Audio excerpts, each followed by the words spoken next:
জি। এটা একটা একজন খুব কী বলবো ইয়াং ডিরেক্টর, সে একটি নাটক লিখেছে, ওটার নাম দিয়েছে ভয়ঙ্কর দাদি, দাদি ভয়ঙ্কর। দাদি ভয়ঙ্কর। জি। তো সে ভয়ঙ্কর দাদিটা হচ্ছে দিলারা জামান।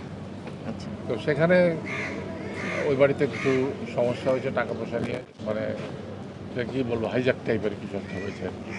এবং সেটা ডিজিটালি এই বুড়ির কাছ থেকে টাকা হাইজ্যাক করা হয়েছে অনেক টাকা। তখন এই বুড়ি মানে তার নাতি নাতনি তার ছেলে এদের কাছ থেকে কথা শুনতে রাজি না। তো সে তার আগেই সে বেরিয়ে পড়েছে এই টাকাটা উদ্ধার করতে, এবং ডিজিটালি সে টাকাটা কীভাবে উদ্ধার করবে এটা নিয়েই কাহিনী। যে বয়স্ক মানুষরাও যে ডিজিটাল জগৎটাকে অ্যাকসেপ্ট করা উচিত এই কথাটাই বলতে চাচ্ছে। কতদিন পর আপনাদের কাজ হলো? আমার তো ইন্ডিভিজুয়ালি দিলার ভাবির সাথে প্রায় কাজ হয়, হ্যাঁ। ডলির সাথেও প্রায় কাজ হয়, তবে এই তিনজনে মিলে কাজ বোধহয় বহুদিন পর। 11 বছর। আমার নিজের নাটক যেটা ছিল, সেই নাটকটা 2012 সালে বোধহয় আমার মনে হয়, জি। এটা শেষ পত্র। এই ডলি আমার আর্টিস্ট ছিলেন, দিলারা ছিলেন আর্টিস্ট, শর্মিলি ছিলেন আর্টিস্ট, এবং চিত্রলেখা ছিলেন। এই চারজন আর্টিস্টকে নিয়ে আমি একটা নাটক নিয়েছিলাম, এই আমাদের একসাথে কাজ করা। আর এমনি বিচ্ছিন্ন মানে আপনার ডিরেকশনে ছিল? আমার ডিরেকশন ছিল। অভিনয় করা হয়নি ওটা? না, ওটাতে আমি অভিনয় করিনি, আমার ডিরেকশন ছিল। মানে ওই চারটে বৃদ্ধাই ছিল, আর কোনো ক্যারেক্টার ছিল না। তো আর ফরহামের সাথেও দেখা যাচ্ছে একটা ধোয়াই আমাদের, কোনো না কোনো নাটকে দুজনে আমরা থাকি। এটা তো আগে তো বাবার চরিত্র করতাম, এখন দাদার চরিত্র করি, নানার চরিত্র করি। তো নানা থাকলে কখনো নানি থাকে, কখনো থাকে না, নানি থাকে কখনো থাকে না।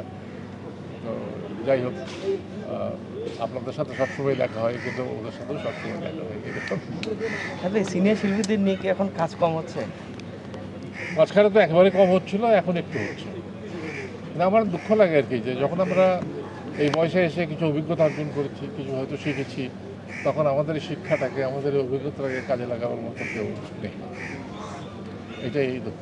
আমাদেরকে ওই কঠিন চরিত্র দেওয়ার মতো কেউ নেই, যে আমার জন্য একটা চরিত্র লিখবে, বা শুধু দিলারা জামানের জন্য একটা চরিত্র লিখবে, বা ডলির জন্য শুধু একটা চরিত্র লিখবে। না, এটা কেন হচ্ছে না হয়তো? জানি না। আমাদেরকে বেশিরভাগ আহ, মানে এটা আমি ডিরেক্টরদেরও দোষ দিব না, এটা যারা টাকা লগ্নি করছে, যারা প্রডিউসার, তারা এইসব আর্টিস্টের চেহারাটা স্ক্রিনে দেখতে চায় না বা দেখাতে চায় না। তারা মনে করে যে এইসব বৃদ্ধা চাকর চাকরানি, ভাই ভাবি, খালি ইত্যাদি এইসব ক্যারেক্টারগুলো স্ক্রিনটা নষ্ট করে। এটা আমি শুনেছি আপনার একদম। সুতরাং নায়ক নায়িকা নিয়েই থাকো, একটা দুটো হঠাৎ করে আসে আর কি।